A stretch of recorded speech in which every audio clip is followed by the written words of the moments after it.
Hello, my name is Randy Durband. I'm with the Global Sustainable Tourism Council, and I'm here today to talk to you about interpretation in ecotourism. Very nice to be with you. In terms of my background and who I am, let me tell you about my personal professional background and GSTC, where I've been working for many years. I've actually been in tourism for 40 years. I worked between 25 and 30 years in various positions in the private sector, mostly as a manager and executive for 4 different American companies, outbound tour operators, all of which operated on all 7 continents of the world. And during that course of that time, I interacted with trade associations and tourism on most of the continents. And so I had a tremendous amount of experience working with different types of businesses and the interaction of tourism businesses throughout the world. At 2 different stages of my career, I worked very much on guiding issues. For many years, for a very large American tour operator, I recruited, hired, and trained tour guides.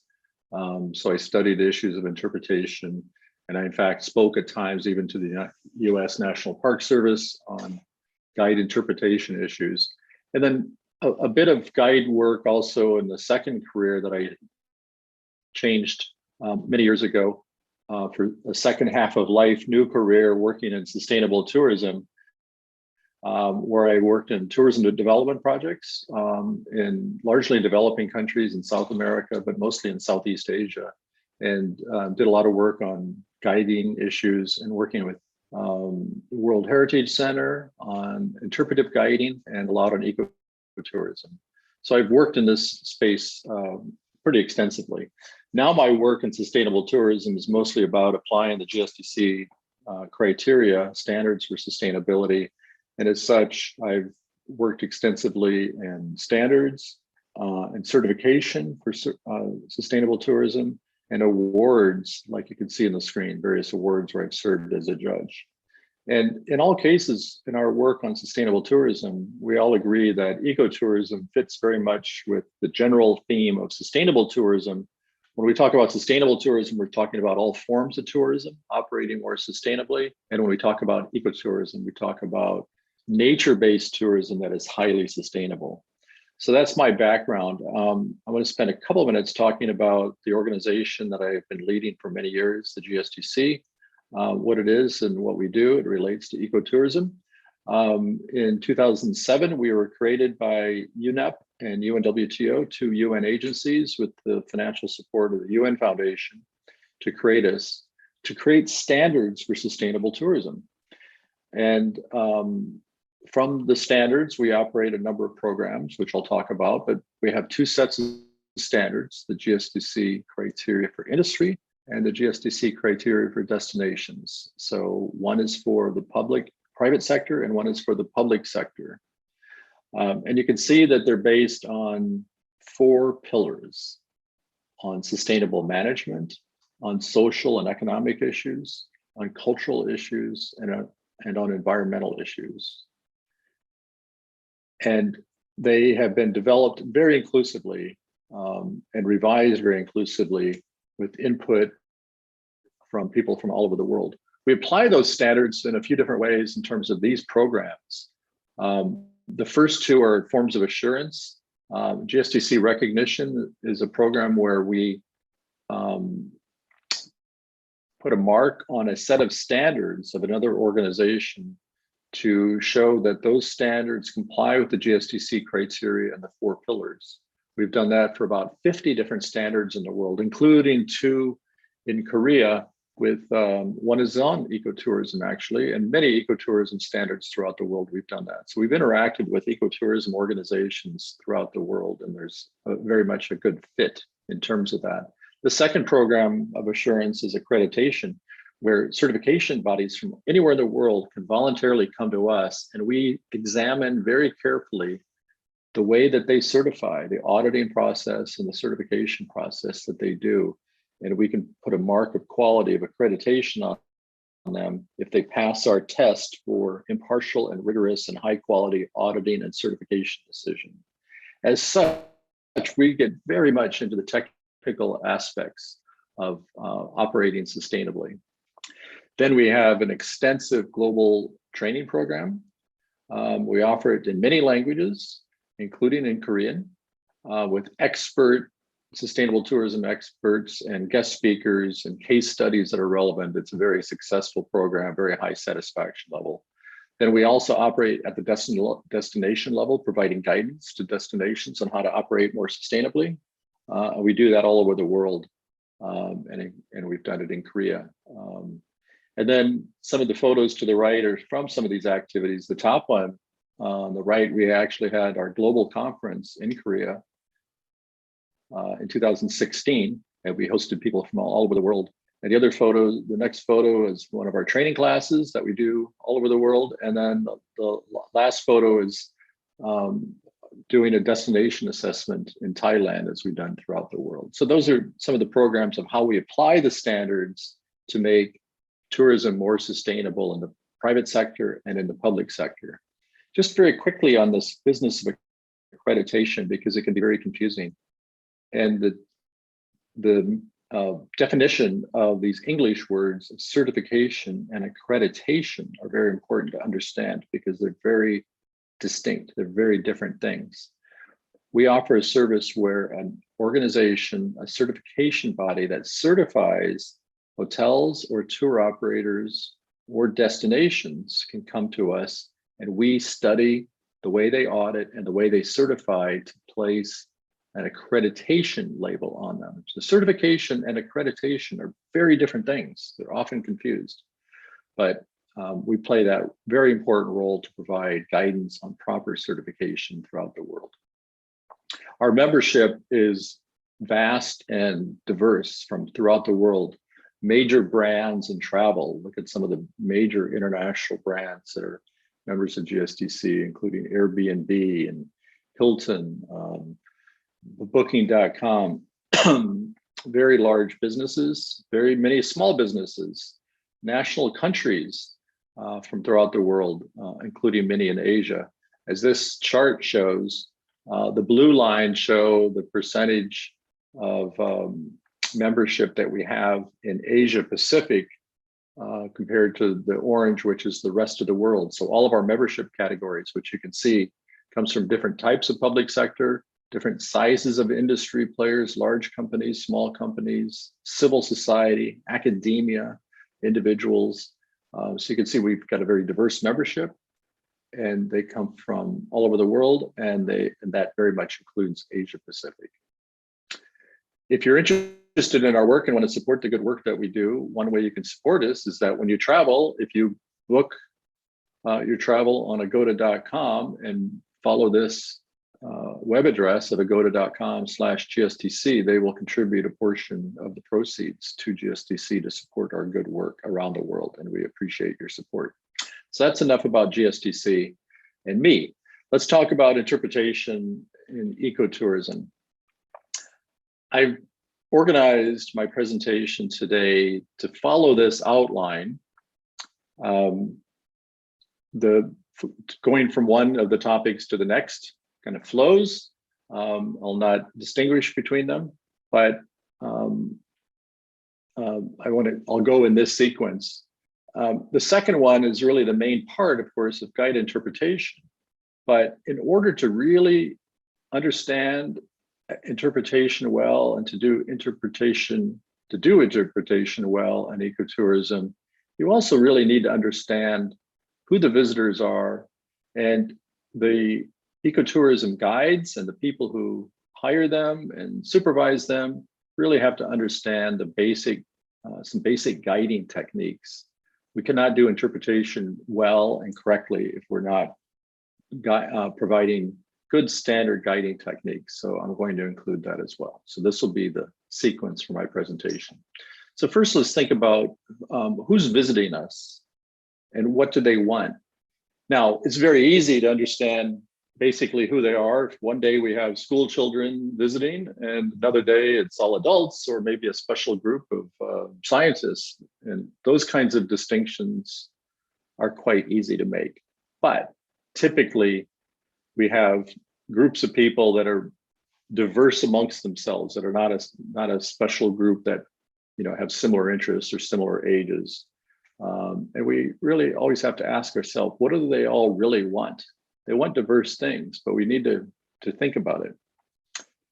As we plan for ecotourism and nature-based tourism, when we're sitting in a conference room developing programs and planning for them, and we think about who are the ecotourists, who are those visitors that are coming to our ecotourism site, I think we have a tendency to think about this kind of scene where the visitors, the participants, are just very serious about ecotourism, about the environment, about nature, about learning, and certainly these people come to us in ecotourism.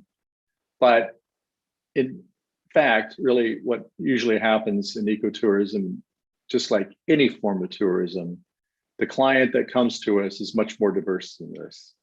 This is probably more typical of what ecotourists look like in the second photo than in the first. Though again, we will get people that look like the one in the first that are very seriously watching birds or monkeys or whatever it is they're watching in nature in an ecotourism environment.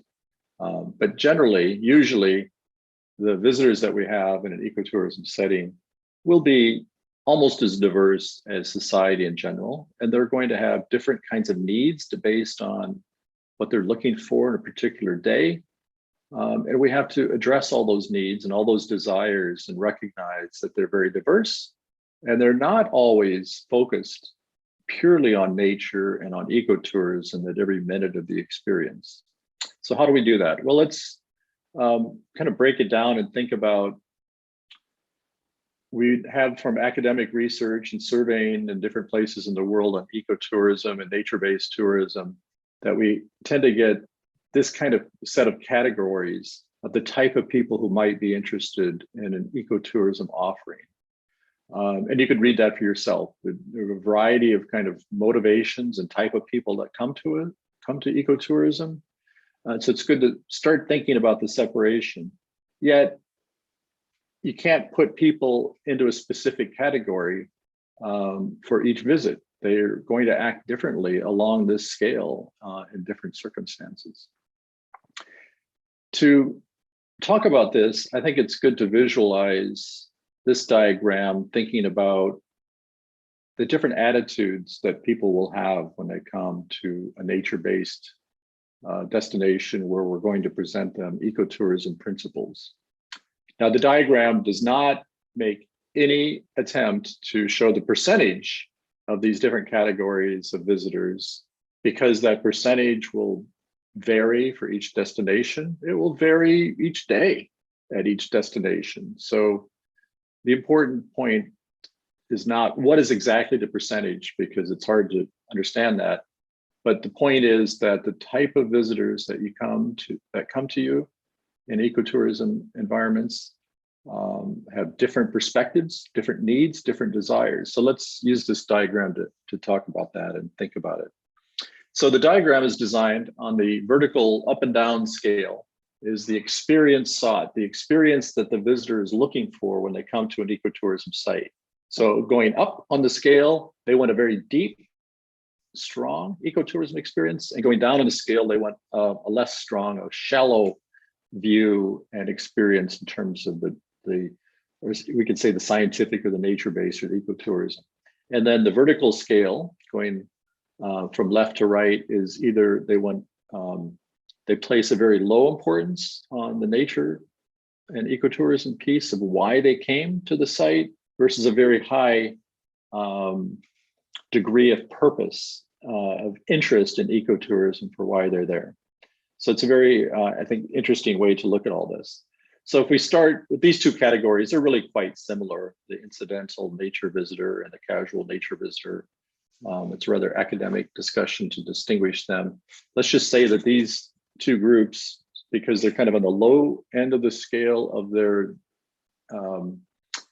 interest in how deeply they want to go into the science, into the some of the technical aspects and the learning aspects of the experience. They're in the low side, but they're also on the low side of importance of nature-based tourism when they chose to come to you.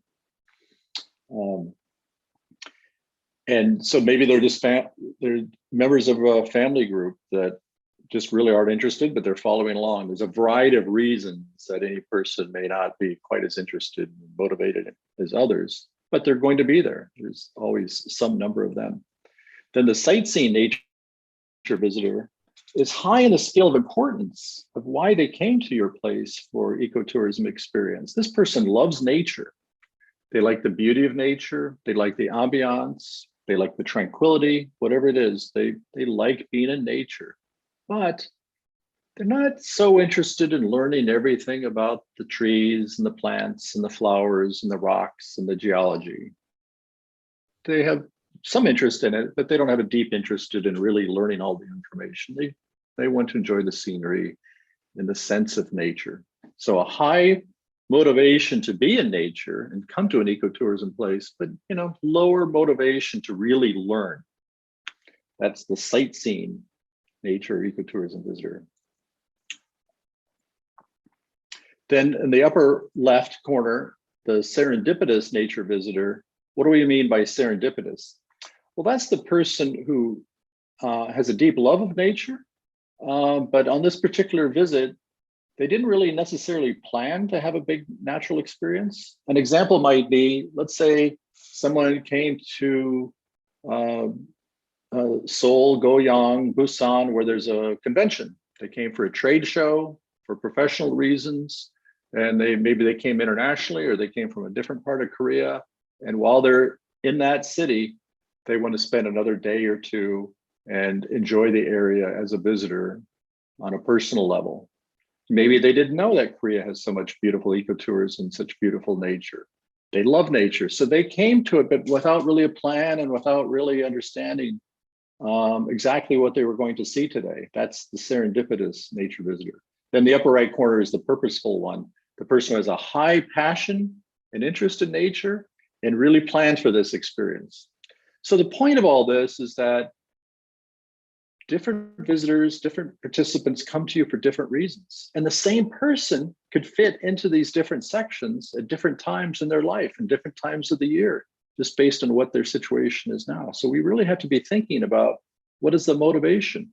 And we cannot assume that everybody is all the same, because people are quite different. And just from day to day, visit to visit, even the same person's motivation can be very different.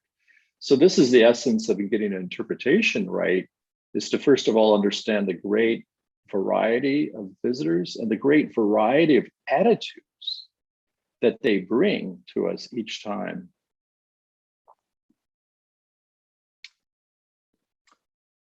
Kind of a fun way of thinking about even the purposeful visitor who really loves nature and came with a plan. Let's say a group of organized bird watchers comes to your ecotourism destination. Well, even bird watchers do things other than just watching birds. They're also interested in geology. They'd be interested in cultural explanations, interpretation. So I think we have a tendency in interpretation to somehow kind of put the visitor in a package, and I'm going to talk to them only about this, and that's a big mistake. Everybody has a tremendous variety of experiences. I'll never forget one time I was, as a tour operator, examining a boat in Sweden that we were considering to lease as a tour operator. And when I went to inspect the boat, there was a group of American bird watchers from the Audubon Society, and they were on the third day of a 10-day tour of Sweden. And when I was on board looking at the boat, I asked the staff, what happened? I thought this was supposed to be bird watchers. And he laughed and said, well, yeah, the first few days they intensely watched with their binoculars. And then, now that it's 3 or 4 days into the tour, I don't see the binoculars so much today. And they're now just regular tourists. And I think that's an important lesson to understand, that all of us have varied interests, and we cannot, when we're planning and executing ecotourism, we cannot just put the visitor in a specific category and leave them there. People are diverse and they have diverse interests. So let's focus purely on interpretation and ecotourism. You're ecotourism experts. You understand these core principles of ecotourism. So I don't mean to be teaching them to you, but I want to highlight the fact that ecotourism has these different characteristics so that we can talk about and think about interpretation for ecotourism. Of course, ecotourism is not just about environmental conservation and environmental education. The principles of ecotourism very much stress cultural preservation, cultural respect for communities, indigenous peoples, local attitudes, all sorts of cultural aspects, community participation, community involvement, respect for community, and supporting the community is a key principle of ecotourism. That ecotourism speaks to the idea that the visitor's money shouldn't go mostly or entirely to far off companies, that the visitor money that they spend should to a large degree stay inside the community, and that the community should be involved and participate in the planning and development of the tourism experience. And that those economic benefits then are dispersed and spread and enjoyed by the local community. And that finally, there's an empowerment of vulnerable groups. So it has very strong social principles in ecotourism. So the interpretation of ecotourism has to reflect all these elements that we're not just talking about nature. We are talking about cultural aspects. That's very much part of what we consider to be ecotourism. We're expressing respect for the local community and talking about the local community.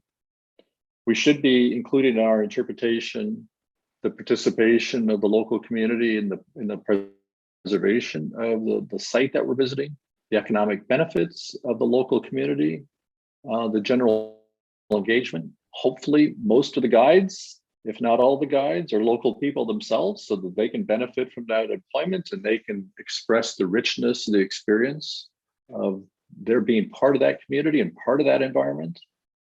So these principles all go into interpretation, and interpretation includes thinking about not just what we train the guides to say, but who do we select as guides and hire? Are we recruiting from the local community? So all these core elements of what ecotourism is supposed to be and what we talk about in our marketing message has to be woven into the full process of interpretation. And again, interpretation is not just what we teach people to say, but who did we hire to say it? And do they truly believe in it? Do they have a passion for that place? Do they have a passion for these principles?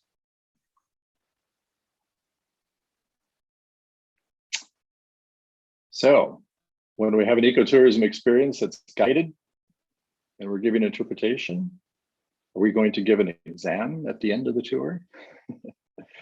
No, we're not.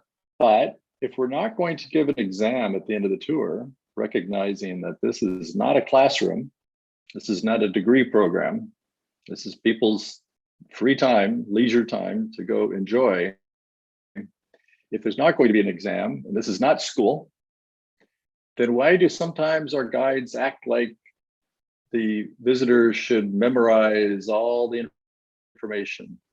That is a wrong tendency that we sometimes see in ecotourism. The guide needs to be very informative, present excellent information that's fact-based, but keep it relaxed. This is not class. This is not school. The audience is not a captive audience like school children that are there, that we're pushing them to learn for their betterment, and for which we will have an exam from time to time. We want to teach our visitors. We want to engage our visitors. We want to motivate them to be conservationists themselves, but we cannot put pressure on them to think that, to expect of them that they will learn every fact and absorb every fact. We have to keep it enjoyable. There needs to be an element of entertainment. Guides need to be good presenters. They have to be very engaging. They have to be good storytellers. They have to blend storytelling with providing facts and good, reliable information. So it's highly informative, but it's also more casual than the school setting. It's more relaxed than the school setting. and no, there will not be an exam at the end of the tour. An element of interpretation in ecotourism is that I feel very strongly that interpretation should include behavior guidance. If the visitor is coming to a natural setting or a strongly cultural setting, they're there to learn something that's authentic and genuine. And that place, that set of experiences that they're going to have, is probably somewhat fragile. It needs protection. And so protection doesn't happen by committee. It doesn't happen by just one or two people picking up the trash at the end of the day. Ecotourism at nature sites and cultural sites, the protection for it needs to include everyone. And so the visitor has to walk softly, stay clean, stay respectful of the environment.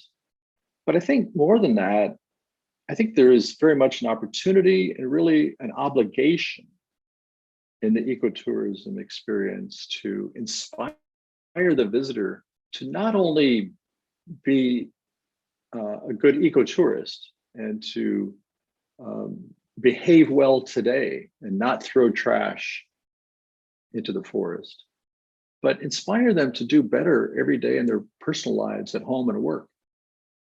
So there should be some behavior guidance. I'll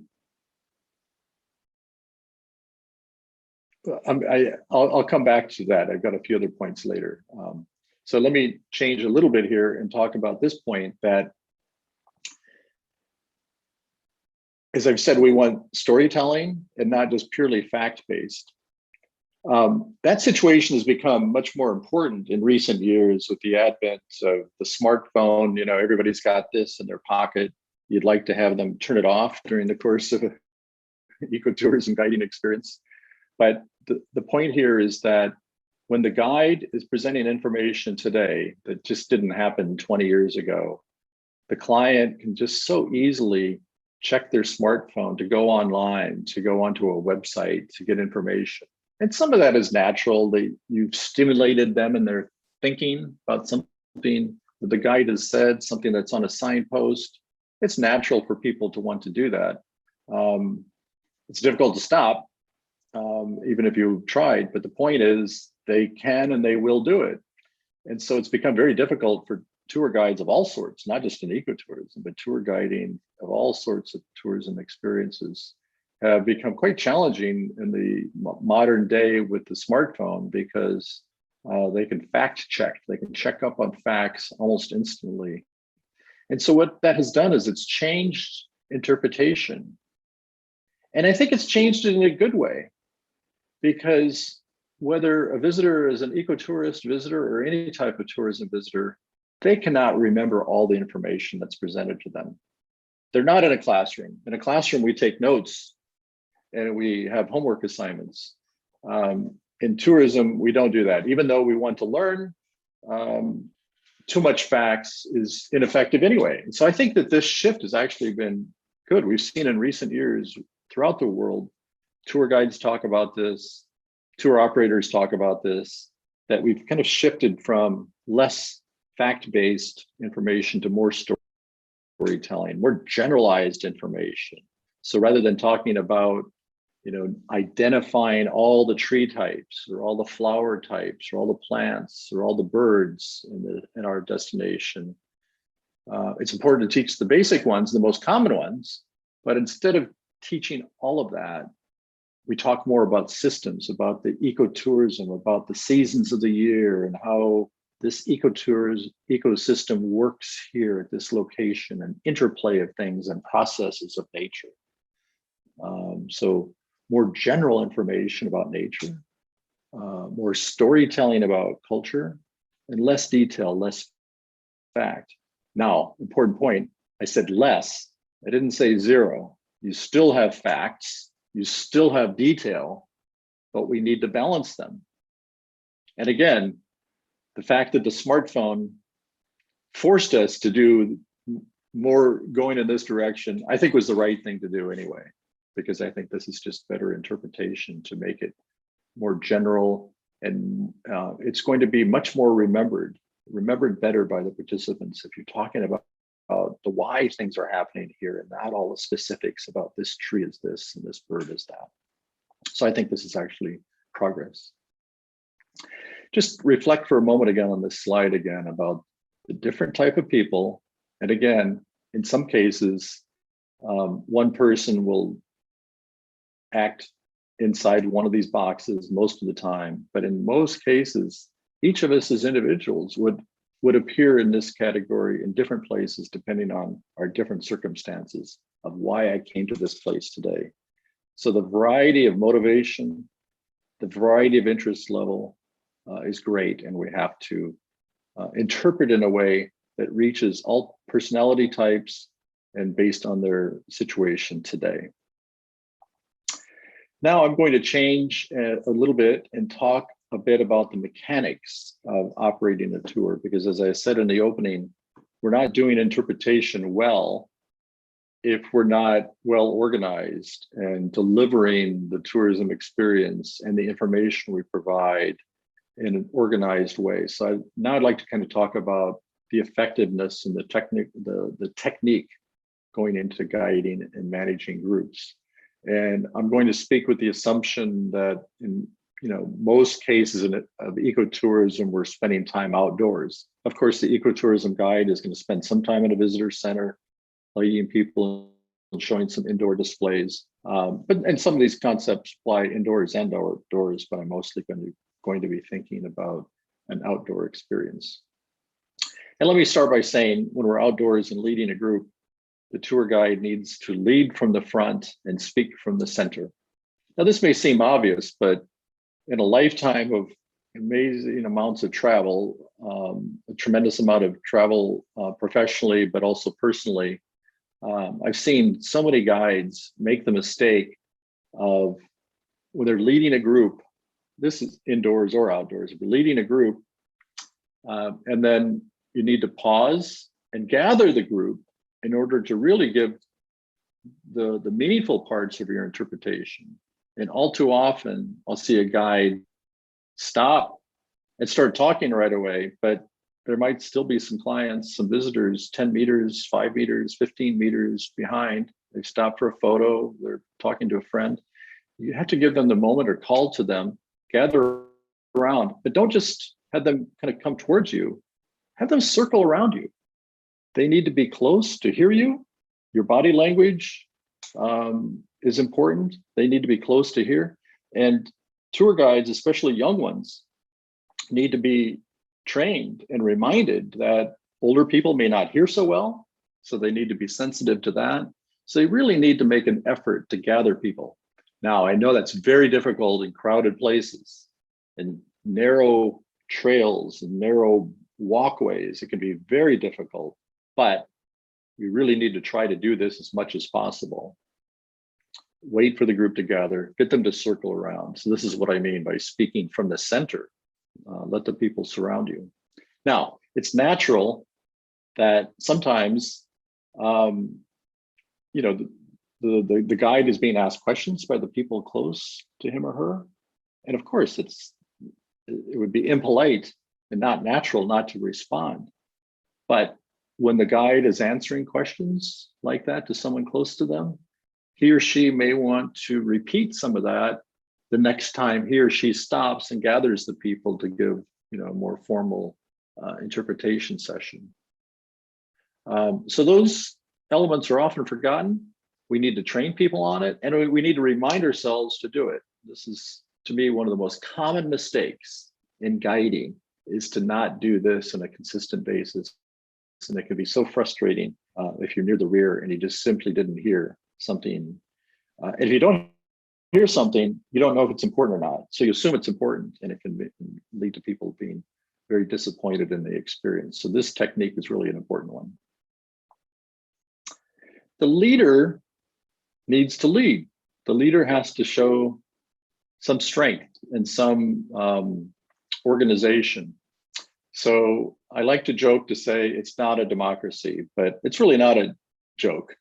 The tour guide needs to understand what the visitors might want and to get a sense of them. But the leader really has to, based on their experience and expertise, really need to make the core decisions about how much time do we spend here, and not let people convince them to do something that's not appropriate to the time spent. The leader has to be the leader. Secondly, I say never ask for a vote. Never, we say in English, never say never. So maybe we should say don't ask for a vote, but I feel pretty strongly that it's wise to never ask for a vote of the participants. Of the path goes two ways. Should we go this way or should we go that way? Shall I talk about this or shall I talk about that? If you ask for that, a show of hands, that can lead to trouble because you're not doing it very scientifically, and the first people might raise their hands, might motivate others. And then what happens if it looks like it's 50 to 50, even vote? You're asking for trouble. So typically more bad things come from that than good things. So that should really be avoided. Third, the most vocal participants do not necessarily speak for everyone. This is a mistake we see in guiding and interpretation a great deal. Some people are shy. Some people like to talk. And the shy people are at a disadvantage if the guide only listens to the people who like to talk. So this is such an important rule in guiding. The most vocal participants don't necessarily speak for everyone. What if that one person the guide is listening to is absolutely the minority in a view, but the guide responds to the person? That's really wrong. The guide is the leader, and the leader needs to lead. And so you absorb the information and absorb and listen to people's preferences, but yet the leader has to make choices based on the experience he or she has and the input he or she is getting that day. And to summarize that, number 4 is that good guides read the group. And what I mean by read the group is that they pay attention to the body language, the level of smiles, the level of engagement that the client is having. That might be difficult with younger people that might be staring at their smartphone or chatting with each other or whatever. But generally, the guide needs to develop skills at paying attention to the clients, and paying attention to the environment. If it's just too cold today to speak as long as I normally like to speak at this particular place, well then don't speak so long, because if people are physically uncomfortable because of wind or rain or cold, then move on and try to cover the points later in a quieter, in a place out of the wind, or indoors if you can, in a visitor center later to finish covering some of the content that you think is important. So you really need to be flexible to the situation, using your experience and good judgment. As another guiding principle of good guiding, I would say don't be shy about the rules. Interpretation, I said earlier, should indeed impact behavior. Interpretation should include behavior guidance. I've made that point already, and I want to reemphasize it, that ecotourism is about protection, and that the visitor has a role in conservation and protection as well. And the guide should make that clear. One good way to do that is number 2, picking up trash in the outdoor experience. I think guides should do that 100% of the time. A guide should be prepared with some kind of container to gather litter and rubbish that they see along the way. I think that's so important to set an example to the visitor that this should not be tolerated. It teaches the children, but it teaches the adults. And hopefully by them seeing the guide do it, they'll do it themselves, and they'll in the future be more conscious of not littering themselves in the future. I think this is a very important part of guiding. It's an important part of interpretation, because if we're conveying the sense of nature needing protection and nature and the environment needing to be authentic. We should not tolerate litter. And so I think it's just such an important interpretation issue. And again, it just sets such a good example, and it teaches people for behavior today and future behavior in their daily lives. I think that ecotourism has such an important role to play in society's general understanding of the fragile world we live in. And so we don't want to influence them only for today while they're visiting us, but we want them to go home and be better stewards of the land and of the planet. So the guide should set that example. Finally, on rules, you do need to maintain a balance. You have to be a strong leader and insist that the participants don't litter, but it has to be done in a friendly, polite, respectful way. So I think that point is easily understood. So I'd like to close by wishing you great success in choosing the best pathways. And when I say that, I'm thinking about those of you listening to this who may actually be guides, and those of you who may be planners and managers and policymakers in ecotourism programs. Because not only do we want to have the guides operating according to these kind of interpretation rules, but we need the people who put those guides in place, supporting them in terms of other policies, in terms of interpretive signposts, in terms of who do we recruit, hire, and how do we train tour guides for ecotourism interpretation. All of us involved in the ecotourism community really have a role in this.